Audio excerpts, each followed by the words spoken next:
How to add quantity discount on Shopify. So go ahead and open up your browser, type in shopify.com and go to your Shopify dashboard. On the left panel of the screen, click on discounts.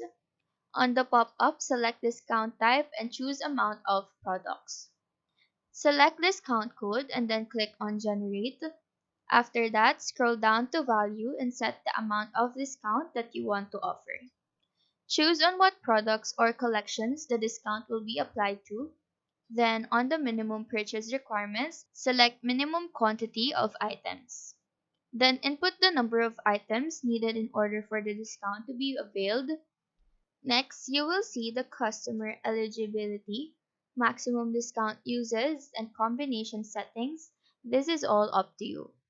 Lastly, just set the start date and time of the discount availability, then check set and date. Just set the end date and time of the discount as well. Click Save Discount at the bottom, and after that, then click Save Discount at the bottom. So that is how to add quantity discount on Shopify. Do let us know if this video helped you out, and if you have any questions, feel free to drop them down below. Thank you for watching and have a nice day.